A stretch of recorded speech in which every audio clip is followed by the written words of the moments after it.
실제로 요한복음 1장에는 예수님 오신 이유가 참 빛으로 오셨겠습니다. 어둠이 깨닫지 못하고 어둠이 예수를 알지 못하여 영접하지 않았댔습니다.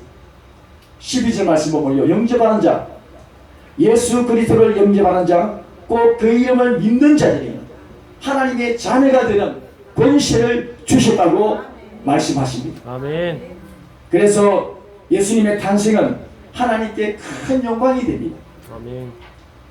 그 다음에 예수님의 탄생에 왜 하나님의 영광이 되는 이유는 또 한 가지는요, 예수님의 탄생은 우리에게 구속의 은혜를 주시기 위해서. 그럼 구속의 은혜는요, 값을 치르답니다. 값을 치르는데 우리의 죄값을 예수님이 이 땅에 오심으로써 십자가에서 피 흘리심으로 그 피로 우리의 모든 죄값을 예수님이 치루어 주셨습니다. 아멘. 그래서 영광이 됩니다. 아멘.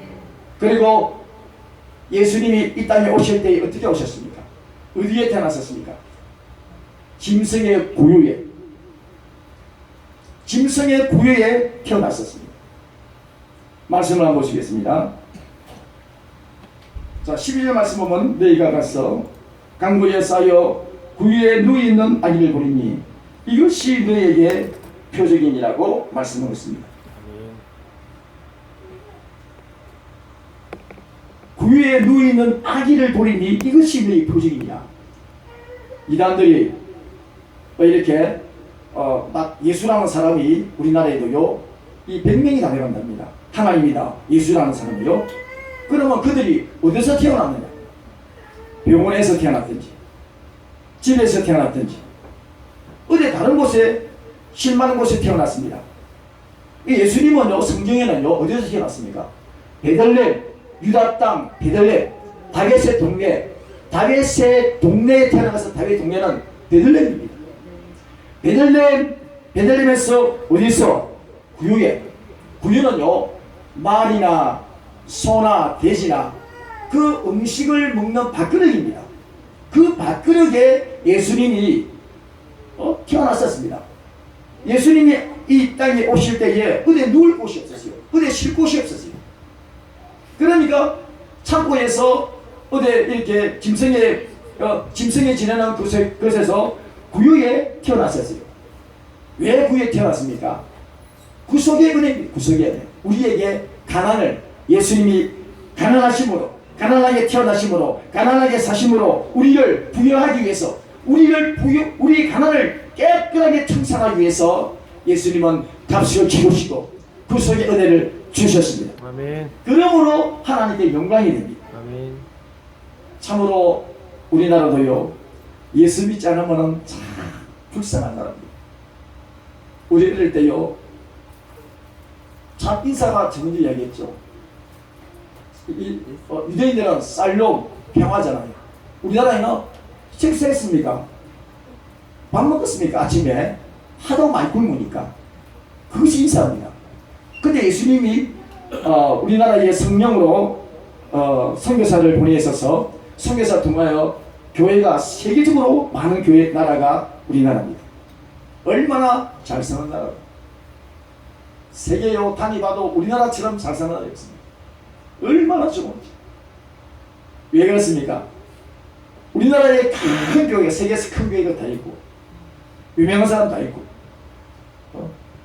참 우리나라는요, 예수님을 믿기 때문에 복받은 나라. 아멘. 우리에게 예수님이 오신 탄생은 왜 오셨습니까? 우리에게 구속의 은혜, 값을 치르시기 위해서 예수님의 십자가의 피 흘리심으로 그 피값으로 우리의 과거의 죄, 미래의 죄, 현재의 죄, 그 피값으로 다 치러 주셨습니다. 아멘. 외상값을 다 치러 주셨습니다. 아멘.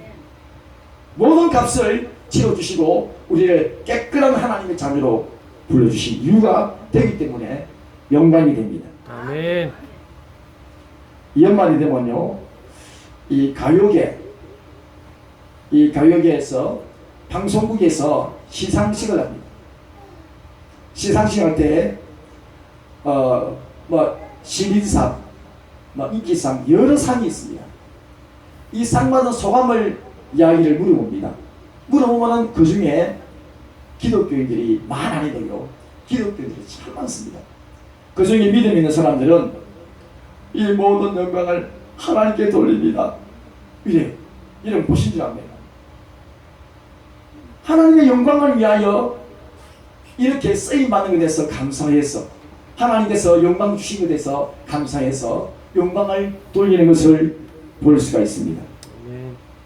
하나님의 간절한 생각, 하나님의 영광, 하나님의 명성, 하나님의 영화, 하나님의 광채, 하나님의 생각은요, 잃어버린 영혼을, 한 영혼을 구원하기 위해서, 잃어버린 자기 백성들을 구원하기 위해서 이 땅에 오셨습니다. 그래서 인간은 엄마를 잃어버리는 어린아이 같아. 여러분, 애들이 엄마를 잃어버렸을 때에 그 심정이 어떻습니까? 참으로 산만하고 방황하고 두렵고 불안하고, 예수 믿지 않은 사람들이 이 상태로 살고 있다는 겁니다. 우리도 예수 믿기 전에는요 이렇게 살았습니다. 예수 믿고 나니까 얼마나 좋은지, 예수 믿고 빛으로 내 마음에 오신 그 예수님으로 만나면 얼마나 행복한지. 예수님이 이 땅에 오실 때는 하나님의 자기 백성들을 구원하시려고, 잃어버린 백성을 구원하시려고 이 땅에 오셨습니다. 그래서 이것이 하나님의 영광이 되는데, 우리가 이것을 알면요 성탄절이라고 분위기에 들떠가지고, 분위기 속에 쌓여가지고 잃어버린 영혼을 찾으려고 이웃에 있는 방황하는 엄마를 잃어버린 애들의 마음을 생각해서, 아버지 마음을 생각해서, 하나님 아버지 마음을 생각해서 잃어버린 영혼을 교회로 인도하는 그 마음을 가져야 되는데, 분위기에 들떠가지고 사는 기독교들이 얼마나 많습니까? 하나님의 마음을, 간절한 마음을 모르기 때문에. 하나님의 간절한 마음은 잃어버린 영혼을 구원하시려고 이 땅에 오셨습니다. 아멘. 저는 해운대에 여름에 제가 몇십 년, 한 20년이 지났죠. 10년 훨씬 지나갔습니다. 제가 해운대에서 한여름에 밤에 우리 아들 둘이 데리고 하도 더워가지고 갔습니다. 애들이 이 모래 가지고 모래 성사기를 참 좋아해요. 그냥 애들 노는가 생각하고 막 그냥 예사라거나 우리 뭐 이야기한다고 지나다 보니까 애가 없어요. 애가 안 보이는 거예요. 둘이 아무리 주위를 돌아봐도 안 보여요. 예수 믿기 전에는요 춤을 딱 발라가지고 이렇게 가지고 쫓아가지만은요 또 예수 믿는 사람이라 그런 것도 할 수 없지 않습니까? 주님이 물었죠. 어느 쪽으로 가야 됩니까? 나는 모릅니다. 하나님 어느 쪽으로 어느 방향으로 가는지 알 수 없으니까 인도해 주세요 하고 기도를 했습니다. 마음에 이쪽으로 계속 가라는 거예요. 그럼 무조건 나는 마음의 감동대로 계속 갔습니다. 계속 가다 보니까 맨 끝에쯤 돼서 애들이 울고 있더라고요. 그 잃어버린 그 아들을 찾았을 때의 그 마음, 부모의 마음, 그 마음이 하나님의 간절한 마음이에요. 여러분 강아지도 잃었을 때에 그 강아지 잃은 것 때문에 팝걸에서 만들어서 사진을 찍어서 강아지 이렇게 생겨가지고 잃었는데 방해하고, 그 주인이 잃어버린 강아지를 찾기 위해서 몇 달 동안이나 밥도 안 먹고 때문에 강아지를 찾기 위해서